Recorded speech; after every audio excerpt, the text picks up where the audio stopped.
بسم الله الرحمن الرحيم الحمد لله رب العالمين وبه نستعين على أمور الدنيا والدين الصلاة والسلام على أشرف الأنبياء والمرسلين سيدنا ومولانا محمد وعلى آله وصحبه أجمعين وبعد فيقول الله عز من قائل أعوذ بالله من الشيطان الرجيم يرفع الله الذين آمنوا منكم والذين أوتوا العلم درجات وقال النبي صلى الله عليه وآله وصحبه وسلم من يرد الله به خيرا يفقهه في الدين اللهم فقهنا في الدين وعلمنا التأويل وارزقنا العمل. Ma'asyiral muslimin, hadirin para asatidz, para hujjah jamaah dimuliakan Allah. Alhamdulillah wa syukurillah. Malam yang mulia ini kita kembali bertemu Allah Subhanahu wa taala di majelis yang mulia ini dalam keadaan sehat walafiat. Melanjutkan bacaan hadis kita, kita akan memasuki bab yang baru. Bab ma yuqra'u fi salatil janazah. Bab tentang apa yang kita baca saat kita melakukan salat jenazah. Jadi sebagaimana salat fardu ada rukunnya, salat jenazah juga ada rukunnya. Sebagaimana salat fardu itu ada syaratnya, maka salat jenazah juga ada syaratnya. Salat fardu ada sunnah-sunnahnya, salat jenazah juga ada sunnah-sunnahnya. Ada sebahagian yang sama, ada sebahagian yang tidak sama. Karena memang secara teknis salat jenazah ini tidak ada rukuknya, tidak ada kunutnya, tidak ada iktidalnya, tidak ada sujudnya, tidak ada duduk antara dua sujudnya, tidak ada duduk istirahatnya, tidak ada duduk tasyahudnya. Nah, menurut ulama Syafi'iyah, kita mazhab Imam Syafi'i, salat jenazah itu rukunnya ada 7. Ini untuk membedakan dengan mazhab yang lain. Karena sebahagian mazhab yang lain tidak menjadikan niat sebagai rukun dalam salat. Mereka mengatakan niat itu adalah syarat sah salat. Kalau disebut syarat berarti dia ada sebelum pekerjaan itu kita lakukan. Misalkan berangkat dari rumah, niat ke masjid untuk salat berjamaah. Itulah niat yang dipahami sebagai niat yang menjadi syarat sah salat. Yang beda dengan mazhab ulama Syafi'iyah yang mensyaratkan niat itu, jadi rukun, setiap rukun ada syaratnya. Niat itu rukun, tapi rukun itu juga punya syarat. Yang kalau syaratnya tidak terpenuhi, maka rukunnya tidak terpenuhi, otomatis ibadahnya tidak sah. Jadi di antara rukun niat adalah al-muqaranah bi awwali fardin. Jadi kita membaca niat itu berbarengan dengan fardu yang pertama dalam ibadah itu. Jadi kalau fardu pertama dalam ibadah wudu misalkan membasuh wajah, maka niat yang wajib letaknya saat kita membasuh wajah. Jadi niat yang sunnah itu saat kita mulai mencuci tangan. Tapi niat yang wajib, yang tidak boleh tidak, yang tidak ditolerir kalau kita tidak lakukan, itu justru saat kita membasuh wajah. Karena membasuh wajah itu rukun pertama sesudah niat. Rukun pertama sesudah niat. Begitu juga di dalam salat. Di dalam salat rukun pertamanya sesudah niat takbiratul ihram. Maka niatnya wajib dilakukan saat kita takbiratul ihram. Jadi kalau ikut mazhab Hanafi yang menyatakan niat itu syarat, cukup orang datang ke masjid sampai masjid langsung takbir Allahu Akbar, nggak pakai niat lagi. Kata mereka, ya sudah datang ke masjid mau ngapain kalau nggak sembahyang? Itu yang disebut dengan syarat. Syarat nggak harus nempel dengan ibadahnya. Jadi saat dia wudu, toh wudu dia lakukan untuk sholat, sehingga saat nyampe masjid nggak lagi niat. Karena bagi mereka niat itu bukan rukun tapi syarat. Nah, namanya syarat itu bermula sebelum ibadah itu kita lakukan. Syarat sah salat menghadap kiblat. Sebelum salat itu menghadap kiblat. Syarat sah salat menutup aurat. Sebelum salat itu tutup aurat. Syarat sah salat suci dari hadas. Sebelum salat memang kita harus pastikan kita sudah suci. Syarat sah salat tempat badan dan pakaian itu tidak boleh ada najis. Memang itu kita lakukan sebelum salat. Semua itu disebut syarat karena kita pastikan ada sebelum ibadah itu kita lakukan. Nah, kalau sudah dilakukan atau bersamaan dengan dilakukannya ibadah, itu namanya rukun. Maka rukun salat takbiratul ihram, diri, baca Fatihah, kemudian ruku, kemudian i'tidal, kemudian sujud, kemudian duduk. Itu semuanya ada dalam ibadah. Nah, yang ada dalam ibadah disebut rukun. Rukun haji, tawaf, kemudian wukuf di Arafah, kemudian melontar, itu semuanya ada dalam ibadah haji. Adapun sebelumnya, syarat harus mampu, aman dalam perjalanan, mampu di sini punya uang yang dibawa untuk belanja, untuk ongkos, uang yang ditinggalkan untuk nafkah keluarga. Itu sebelum haji dipastiin, namanya syarat karena dipastikan sebelum ibadah itu dilakukan. Sedangkan rukun itu bersamaan dengan ibadah itu dilakukan. Jadi niat saat membasuh wajah, kemudian niat saat takbiratul ihram. Kecuali kata ulama, kecuali puasa Ramadan, niatnya wajib diinapkan. Enggak boleh bareng sama puasanya, bareng azan subuh, bareng puasa, kemudian baru bareng niat, enggak boleh. Kalau sudah masuk waktu subuh, maknanya sudah mulai puasa, enggak boleh lagi niat. Kalaupun kita tidak niat sampai azan subuh, berarti hari itu kita tidak puasa. Walaupun tidak boleh makan, tidak boleh minum, statusnya enggak puasa, wajib kita qada. Karena kita tidak tabiitun niat, tidak menginapkan niat. Yang namanya nginep malam, kalau sudah subuh sudah menginap lagi, begadang namanya. Jadi kalau dari pastiin azan subuh kita belum niat puasa Ramadan, kecuali puasa sunnah boleh, pagi-pagi juga boleh. Maka tidak sah puasa kita kalau kita tidak inapkan. Itu pengecualian niat yang tidak bareng dengan ibadahnya. Ibadahnya nanti bersama dengan azan subuh, tapi niatnya wajib sebelum azan subuh. Sudah disebut dengan tabiitun niat, menginapkan niat. Itu wajib dalam mazhab Imam Asy-Syafi'i radhiyallahu taala. Nah, ini salat jenazah begitu juga. Ada rukunnya, sebagaimana salat fardu juga ada rukun-rukunnya. Nanti akan dibahas oleh beliau. Qala yukabbiru arba'at takbiratin. Orang yang ingin melaksanakan salat jenazah, takbirnya sebanyak 4 kali takbir.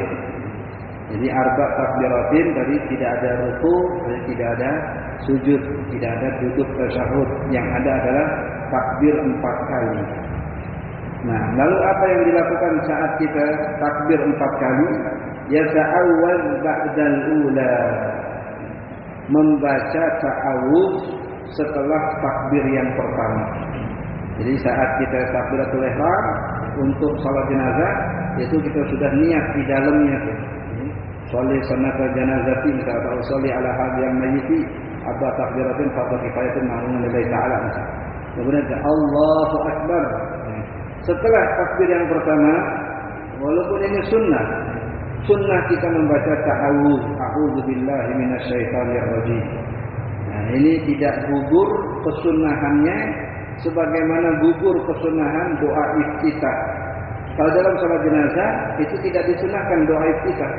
Karena namanya salat jenazah sifatnya buru-buru, sehingga yang sunnah-sunnah itu ditanggalkan, yang bisa menunda pelaksanaan salat jenazah. Jadi doa iftitah dalam salat fardu hukumnya sunnah. Mau baca Allahu akbar kabira, mau baca inni wajjahtu, mau baca Allahumma ba'id baini wa baina khataayaaya. Itu semuanya sunnah. Nah, dalam salat jenazah karena sifatnya buru-buru, yang sunnah ditinggalkan.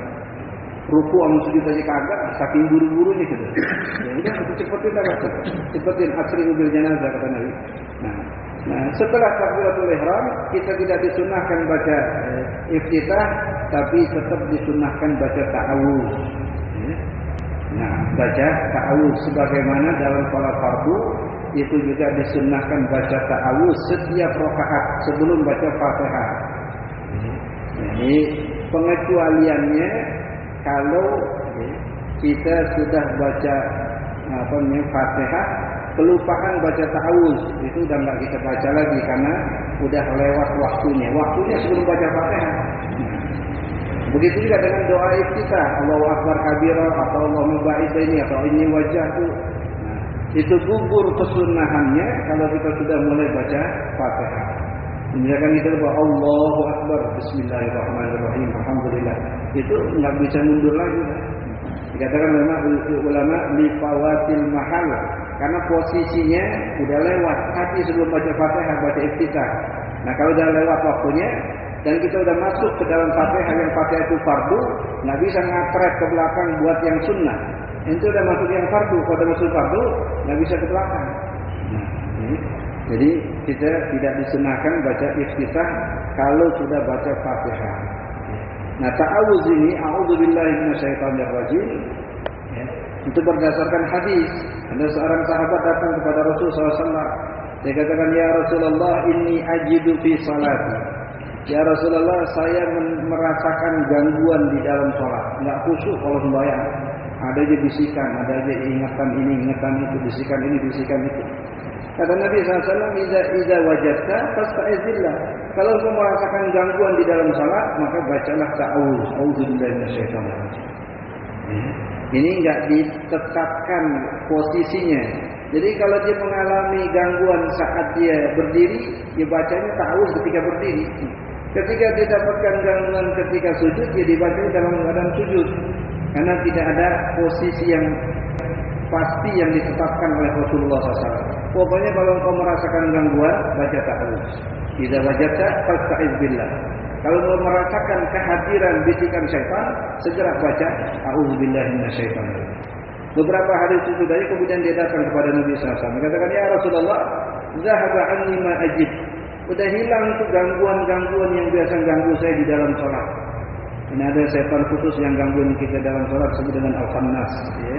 Nah, dia gangguin kita. Yang kita lupa sebelum salat, diingetin saat kita salat.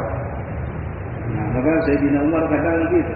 Ada orang lupa naruh barang, sembahyang aja. Baru takbir, langsung ingat itu. Karena setan gimana caranya supaya gangguin kita sampai dia mengingatkan apa yang kita lupakan. Oh iya di sono, baru ditakbir. Ada antara sembahyang aku ambil. Jadi pikirannya terus kepada barang yang dia cari-cari. Jadi oleh ulama Syafi'iyah ditetapkan bacaan ta'awudz di setiap rakaat setiap akan membaca Fatihah. Jadi walaupun mungkin kita dalam tanda kutip tidak merasakan gangguan atau merasa aman-aman saja, kesunahannya tetap ini tidak sebatas saat kita merasakan gangguan saja. Nah, tapi antisipasi terhadap gangguan atau mungkin kesadaran kita bahwa kita pasti diganggu saat salat, maka antisipasinya kita baca ta'awudz setiap rakaat. Ada sebagian pendapat mengatakan cukup pada rakaat yang pertama setelah iftitah, sebelum baca Fatihah baca ta'awudz sekali. A'udzubillahi minasyaitonirrajim, kemudian baru baca Fatihah. Ini cukup di rakaat yang pertama. Karena satu ta'awudz itu untuk seluruh rakaat kita, untuk seluruh salat kita. Tapi pendapat terdapat dalam mazhab Imam Syafi'i setiap rakaat mewakili perlindungan dalam satu rakaat kita, sehingga rukuk kita dijaga, sujud kita dijaga, sampai kemudian kita naik lagi, baca ta'awudz lagi, kemudian baca Fatihah lagi. Ini ta'awudz jangan ditinggalkan. Di dalam mazhab Imam Syafi'i ini dikuatkan, ini kesunahannya baca ta'awudz. Apalagi nggak ada yang merasa aman dari gangguan setan, atau nggak ada yang merasa bebas dari bisikan setan. Maka antisipasinya kita baca ta'awudz. Jadi ada dalilnya, lalu baca ta'awudz. Nah, dalam salat jenazah kesunahannya tidak gugur, tetap disunahkan baca ta'awudz. Adapun doa iftitahnya itu yang digugurkan kesunnahannya. Jadi setelah takbiratul ihram yang pertama Allahu Akbar, sebelum baca Fatihah sunnah baca ta'awudz, a'udzubillahi minasyaitonir rajim, kemudian baca Fatihah. Saat kita menjadi imam, walaupun dalam salat jahriyah, salat yang suara nyaring, si imam tetap disunnahkan baca ta'awudz tapi dengan sir. Karena memang ta'awudz bukan ayat daripada Fatihah. Sedangkan bismillah kita baca jahar, karena dalam mazhab Imam Syafi'i basmalah itu termasuk ayat daripada Fatihah. Jadi cukup dengan sir saja, dengan suara pelan. A'udzubillahi minasyaitonir rajim. Kemudian baru bismillahirrahmanirrahim. Jadi ta'awudznya sir dengan suara pelan. Kalau salatnya sir, ya semuanya sir. Ta'awudznya sir, iftitahnya sir, kemudian Fatihahnya juga sir. Jadi baca secara pelan-pelan. Ini pada takbir atau sesudah takbir yang pertama, baca ta'awudz. Tsumma yaqra' Fatihatul Kitab. Kemudian setelah baca ta'awudz barulah dia membaca Fatihah. Disebut barulah baca Fatihah karena memang tadi kita katakan ta'awudz bukan ayat daripada Fatihah. Maka ada jedanya. Setelah ta'awudz kemudian ada jeda.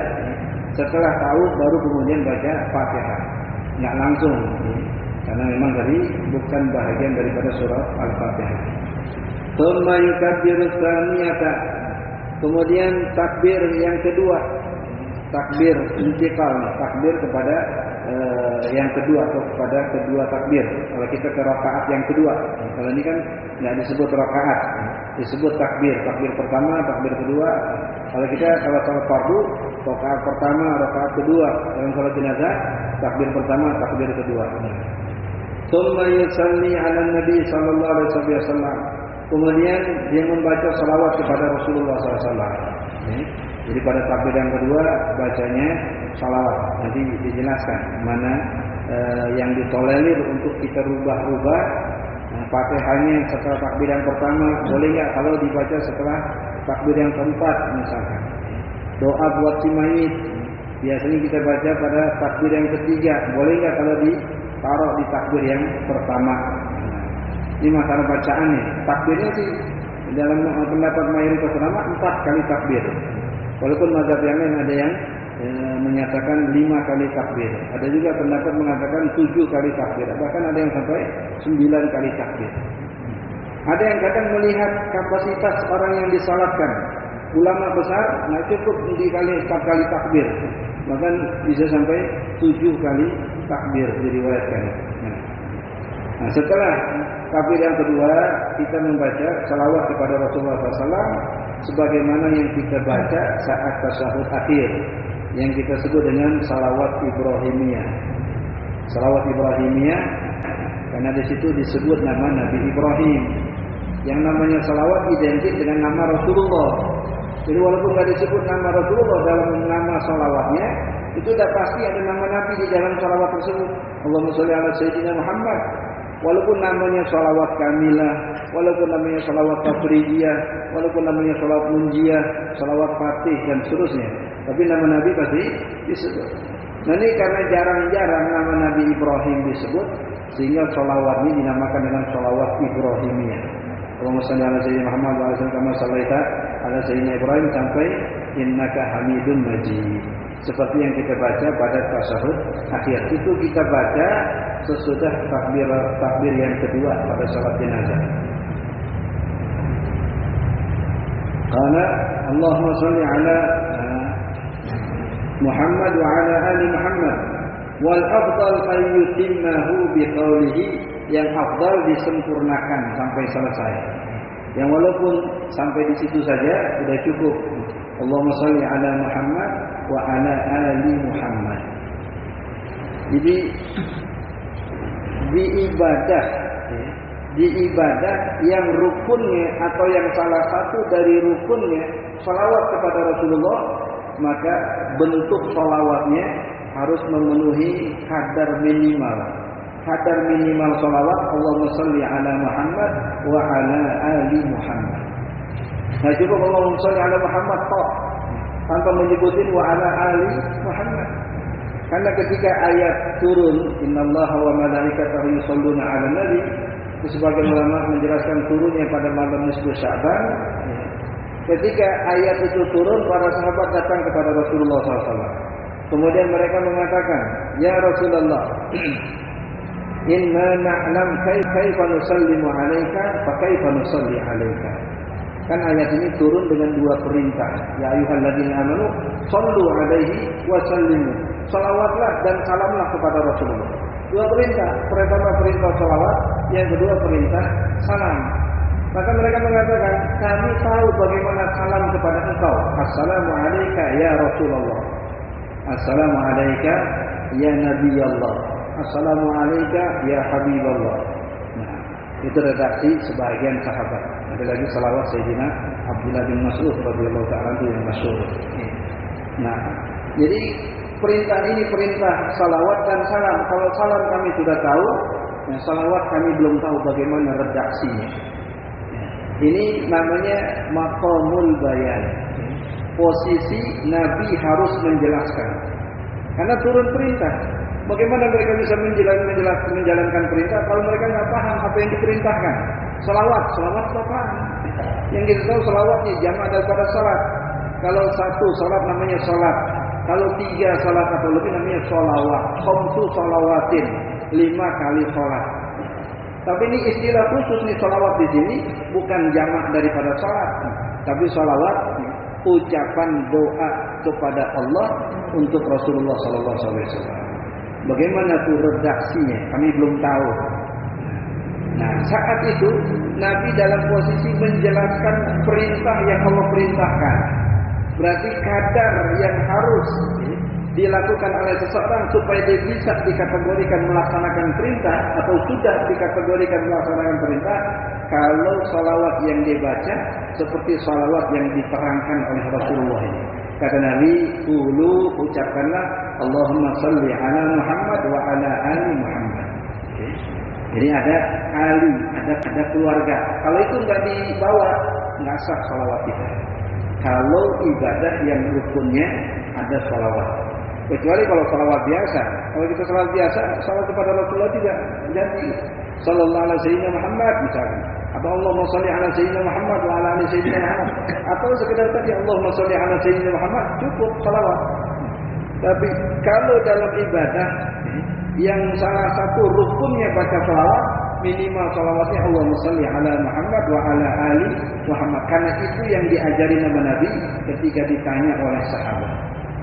Maknanya kalau selawat kepada Rasulullah saja cukup, Nabi nggak pakai ngajarin wa ala ali Muhammad. Cukup Allahumma shalli ala Muhammad, itu kadar yang wajib. Tapi kadar yang adab kita tambahkan sayyidina Muhammad. Allahumma shalli ala sayyidina Muhammad wa ala ali sayyidina Muhammad. Karena adab itu di atas perintah. Al-adab fawqal amr. Kalau kita diperintahin sama orang tua, sini makan bareng. Tapi kalau kita merasa adab, ada seorang ulama yang nggak pernah makan sama orang tuanya. Tapi dilayan orang tuanya, disuguhin, dilayanin. Ceritanya kenapa? Saya khawatir kalau makan bareng, saya nyomot makanan yang ternyata dipengenin sama bapak saya. Takut suul adab. Babi dan lirik tempe tinggal atur. Keburu kita yang nyomot. Takut begitu, sampai takut begitu. Jadi nggak mau makan orang tuanya kan? Kalau orang tuanya selesai makan, ya baru dia makan. Ya, ada sisa-sisanya cari berkahnya. Ya, sebelum orang tua makan dilayanin, diurusin mana yang perlu, mana yang belum. Nah, sampai begitu adab daripada salafun saleh.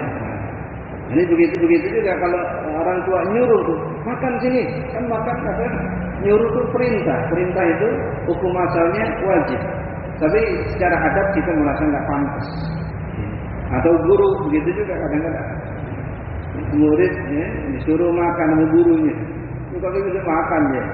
Lagi murid santri-santri pondok, kalau bisa makan, diem aja, nunduk aja, makan itu. Comot dikit, makan, comot dikit, kayak bisa makan, karena mendahulukan adab. Ya.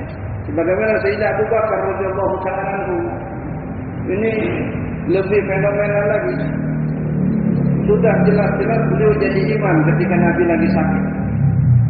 Atas perintah Rasulullah sampai 3 kali. Muru Abu Bakrin falyusalli bin nas. Perintahkan Abu Bakar untuk jadi imam. Kata Aisyah radhiyallahu anha, "Ya Rasulullah, inna Abu Bakrin rajulun raqiqul qalbi." Abu Bakar itu hatinya terlalu lembut. Kalau dibaca ayat Quran, nangis. Yang kedengaran nangisnya bukan surahnya. Yang suruh Umar tuh suaranya lantang. Enggak gampang nangis. Abu Bakar bahasa gitu ini cengeng, gampang nangis. Kemudian Rasulullah pingsan. Setelah pingsan, beliau wudhu lagi. Dan beliau tanya, "Sudah sembahyang belum?" "Belum ya." "Tuh, suruh Abu Bakar jadi imam." Tapi jangan nungguin beliau dalam kondisi sakit. Tapi enggak, mereka sibuk ngurusin Rasulullah sampai 3 kali. Sampai Rasulullah berkata kepada yang ada di situ, khususnya kaum perempuan, "Inna kunna la sawahibu Yusuf." Kamu ini kayak perempuan-perempuan Yusuf. Kayak perempuan-perempuannya Yusuf yang berkonspirasi gitu ya. Berkonspirasi untuk para membujuk Nabiullah Yusuf alaihi salam. Jadi akhirnya Sayyidina Abu Bakar terjadi imam. Baru beliau melaksanakan salat Allahu Akbar, Rasulullah SAW merasakan khifah, badannya mulai enteng. Akhirnya beliau minta dipapah, kanan kiri ada Sayyidina Al-Fadl radhiyallahu ta'ala, sebagai riwayat Sayyidina Al-Fadl dengan Sayyidina Ali kalau tidak salah. Memapah Rasulullah kanan kiri, nah hatta yuqama fi shaf, sampai diposisikan di shaf. Nah saat itu semua yang sholat tahu Rasulullah masuk masjid. Maka mereka bertasbih, subhanallah, ngasih tahu imam. Nah, imam ini imam yang sesungguhnya datang gitu ya. Dan Abu Bakar radhiyallahu ta'ala itu kalau sholat nggak pernah nengok. Bahasanya mau kubah rubuh juga tetap sembahyang. Falamma aktsaru alaih, ketika hampir semua isi masjid mengucapkan tasbih, iltafat, dan nengok ke belakang, ada apa sini? Ini merasa nggak ada yang salah dengan salatnya. Kok semuanya subhanallah, subhanallah. Kayak ada sesuatu yang penting banget. Saat dia nengok, ternyata Rasulullah SAW sedang dipapah menuju masjid. Fayarji qahqara, langsung Abu Bakar mundur pelan-pelan. Rasul kasih isyarat, terusin. Udah sembahyang, terusin. Biar Rasulullah bermakmum di belakang. Enggak, Abu Bakar tetap mundur ke belakang. Akhirnya Rasulullah maju ke depan, beliau ngimamin sholat dalam keadaan dalam posisi duduk. Abu Bakar ngikutin sholatnya, orang yang di belakang ngikutin sholat Abu Bakar radhiyallahu ta'ala. Selesai sholat, Nabi tanya, "Ya Abu Bakrin, ma mana'aka an tusalli bin nas?" Apa yang menghalangi kamu untuk terus jadi imam tadi? Kami sudah mulai sholat. Kata beliau, "Ma kana li ibni Abi Quhafah ayya umma Rasulullah." Kalau ngimamin yang di belakang masih enggak apa-apa, enggak masalah buat saya.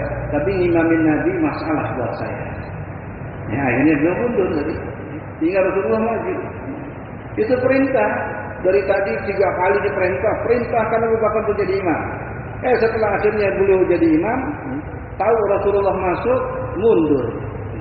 Setelah selesai salat, Nabi pastiin, "Kenapa ente mundur?" Ini bukan Nabi nggak tahu, tapi sudah pastiin, beginilah adab yang seharusnya. Dikatakan, "Nggak mungkin, saya kan anaknya Abu Quhafah." Dia nggak sebut saya ini Abu Bakar, orang yang pertama masuk Islam. Dari 10 orang yang dijamin surga oleh Nabi dalam hadis, 6-nya masuk Islam di tangan Abu Bakar. Sehingga semua ibadah yang dilakukan oleh 6 yang dijamin surga itu akan masuk ke celengannya Abu Bakar. Sehingga nggak ada satu orang pun sahabat Nabi yang bisa mengalahkan pahalanya Abu Bakar. Kenapa? Dari yang 10, 6-nya itu masuk Islam di tangan Sayyidina Abu Bakar. Termasuk Sayyidina Utsman. Ya, kecuali Sayyidina Ali, kecuali Sayyidina Umar, itu masuk Islam langsung kepada Rasulullah. Tapi yang lain dari 10 yang dijamin surga, 6 masuk Islam di tangan Sayyidina Abu Bakar. Sehingga ulama katakan tidak ada yang lebih afdal daripada Sayyidina Abu Bakar. Berarti semua ibadah yang dilakukan oleh 6 orang tadi itu pahalanya akan sampai ke celengannya Sayyidina Abu Bakar. Kemudian kalaupun mereka mengislamkan yang lain, maka semua ibadah yang dilakukan oleh orang yang diislamkan oleh Abu Bakar, itu pun juga masuk ke celengannya Sayyidina Abu Bakar. Begitu seterusnya. Beliau dalam posisi seperti itu bukan melihat siapa dirinya dengan segala kelebihan dan keistimewaannya. Kalau diterusin salah tidak salah. Kalau Nabi yang nyuruh, kecuali ujug-ujug aja maju. Nabi yang suruh, nyuruh Abu Bakar sampai 3 kali disuruh. Dan beliau memang sudah jadi imam. Dan Nabi setelah beliau jadi imam pengen mundur, Nabi suruh lagi terusin kasarnya. Tapi beliau tetap mundur. Ini tahu adab. Walaupun sah kalau diterusin salat. Walaupun enggak salah kalau dia terusin salat, sudah ada rekomendasinya. Sudah ada perintahnya langsung daripada Rasulullah. Ini mendahulukan adab daripada perintah. Jelas-jelas perintah Nabi itu. Nah, kan dalam ayat Al-Qur'an, ayat ini jelas. Falyahdharil ladzina yukhalifuna an amrihi an tusibahum fitnatun aw yusibahum adzabun alim. Hati-hati yang melanggar perintah Nabi, ya, akan menimpa kepadanya fitnah. Fitnah ini bukan fitnah kayak kita berita bohong. Fitnah berita bohong itu dalam bahasa Indonesia doang. Ya. Fitnah dalam bahasa Arab itu artinya ujian yang berat. Ya. Ujian yang berat.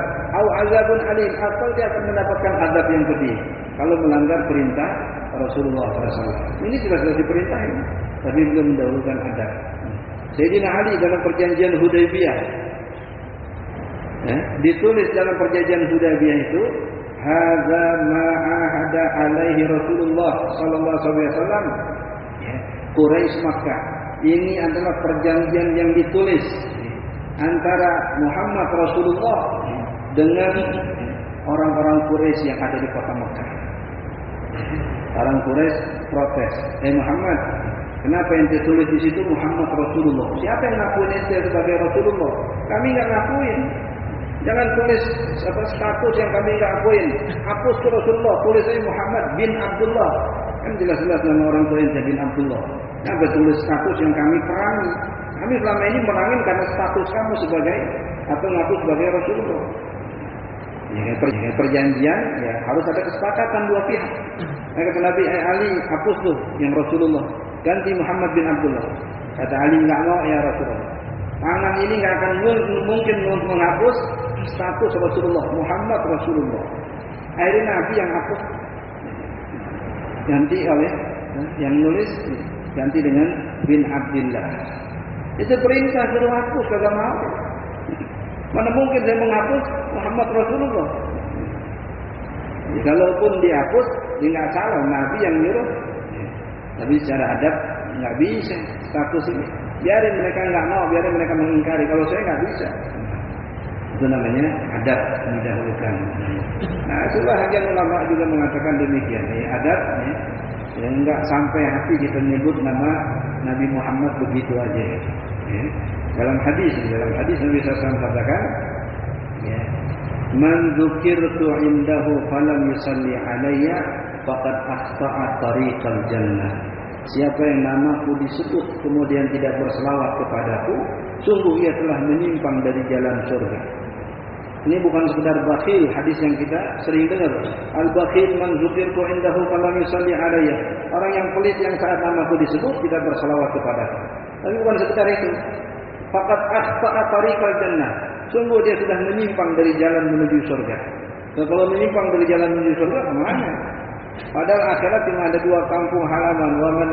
Wa maddaru illa jannatun liman ittaqa wa narun liman lam yuti illa fasma'an. Kampung akhirat cuma ada 2. Surga bagi yang takwa dan neraka bagi yang tidak mau taat kepada Allah. Nah, jadi kalau Nabi katakan faqad akhta'a tariqal jannah, ya waliyadzubillah, jalannya ke sono. Karena enggak ada bentuk pendurhakaan melebihi kedurhakaan seorang umat kepada Rasulnya.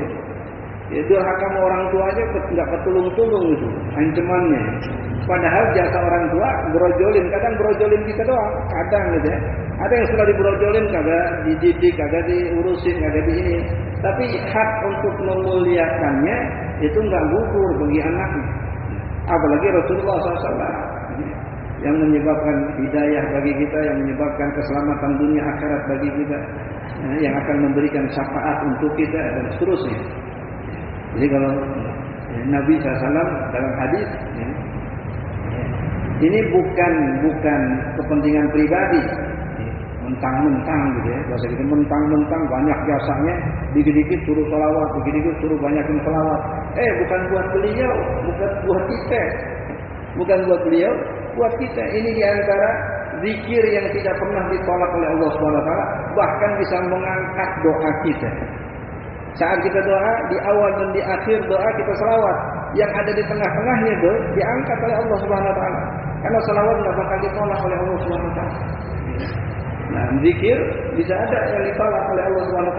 Mungkin ada riyanya, mungkin ada ujubnya. Kita salawat kepada baginda Nabi SAW, itu tidak akan ditolak oleh Allah SWT. Maka tabarukan dengan salawat tadi, itu dalam setiap doa di awal dan di akhir, itu kita buka dan kita tutup dengan salawat. Supaya doa yang di tengah-tengah terangkat juga, ngikut juga dengan salawat kepada Rasulullah SAW. Jadi ada nggak ibadah yang lebih afdal daripada salat? Nggak ada. Ternyata salawat di dalam salat jadi rukun. Yang kalau kita sholat sebagus apapun, sekhusyuk apapun, tapi kita nggak baca salawat, nggak diterima salat kita. Sebagus apapun, mungkin 30 juz dalam satu rakaat, tapi di ujungnya kita nggak baca salawat, tasyahud akhir kita nggak baca salawat, nggak diterima salat kita. Karena itu rukun. Khutbah Jumat, masya Allah, apa aja disampaikan ayatnya, mungkin hadis yang mungkin ini, tapi nggak bersalawat kepada Nabi SAW, nggak sah khutbah kita. Itu salawat. Salat jenazah begitu juga. Walaupun salawat itu juga merupakan rukun daripada salat jenazah. Allah turutnya Allahumma shalli ala Muhammad wa ala ali Muhammad. Jadi diingat ya, kalau dalam khutbah, yang khutbah atau yang salawat itu juga merupakan rukun dalam khutbah, tetap minimalnya harus ada salawat kepada keluarga Nabi SAW. Allahumma shalli ala Sayyidina Muhammad wa ala ali Sayyidina Muhammad. Kalau yang lengkap tadi itu salawat Ibrahimiyah, itu bagus ya. Karena tidak ada salawat yang lebih afdal daripada salawat Ibrahimiyah. Kata ulama, kenapa? Karena itu yang dipilih oleh Nabi untuk jadi bacaan dalam tasyahud di dalam sholat. Kalau ada salawat yang lebih afdal, misalnya itu yang diajarin oleh Nabi. Tapi ternyata yang diajarin Nabi salawat Ibrahimiyah. Jadi mau disebut salawat kamilah, salawat nariyah, salawat fatih, salawat apa saja, ya, itu nggak ada yang lebih afdal daripada salawat Ibrahimiyah. Karena Nabi langsung yang ngajarin. Ada sebagian ungkapan salaf ya, yang saya juga belum bisa mencernanya. Dikatakan salawat fatih itu langsung diajarin oleh Jibril kepada Rasulullah. Yang setiap membacanya itu lebih afdal daripada khatam Quran 7 kali. Ini saya belum bisa menerima, yang saya belum bisa masuk dalam baca salawat lebih afdal daripada khatam Quran 7 kali. Langsung Jibril yang ngajarin, nggak mau kalah salawat Ibrahimiyah. Nabi yang ngajarin, dibilang ini Jibril yang ngajarin. Nabi kebingungan, akhirnya diajarin salawat. Lebih kalau baca sekian kali itu sama seperti khatam Quran sekian kali. Kalah surat Al-Ikhlas yang baca 3 kali seperti khatam Quran. Ini kalau udah sampai tahapan lebih afdal daripada Quran, yang Quran adalah kalamullah, ini masih perlu dipertimbangkan. Bacanya silakan, ya. Tapi meyakini sesuatu kabilahnya atau seterusnya itu perlu dasar yang jelas, gitu. Perlu dasar yang ya minimal bukan masuk akal sih, bisa diterima secara syar'i. Ini bukan kita takut masuk akal, bukan masuk akal. Ya. Karena keyakinan kita nggak ada yang lebih afdal daripada ayat Al-Quran, kalamullah al-munzal. Nah, ini rukun yang ketiga ya. Rukun yang kedua, baca salawat kepada Rasulullah SAW. Sampai innaka hamidun majid. Wala yaf'al ma yaf'alu katsirun minal awam min qira'atihim innallaha wa malaikatahu yusholluna 'alan nabi.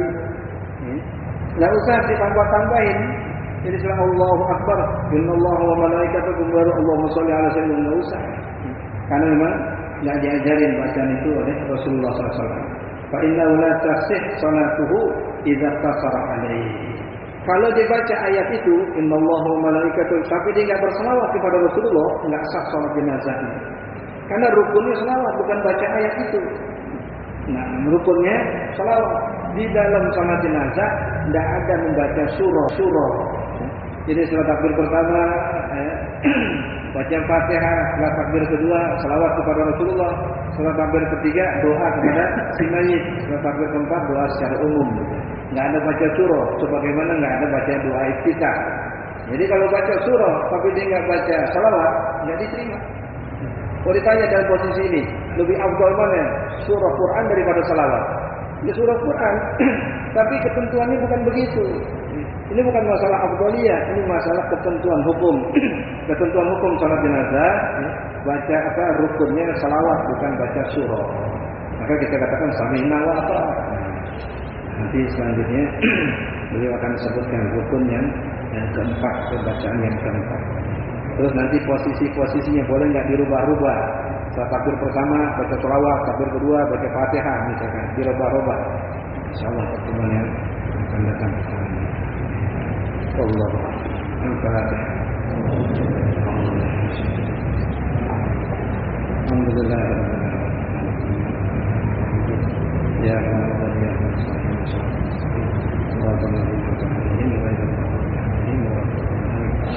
Bismillahirrahmanirrahim. Alhamdulillahirabbil alamin. Allahumma shalli wa sallim wa barik ala sayyidina Muhammad wa ala ali sayyidina Muhammad.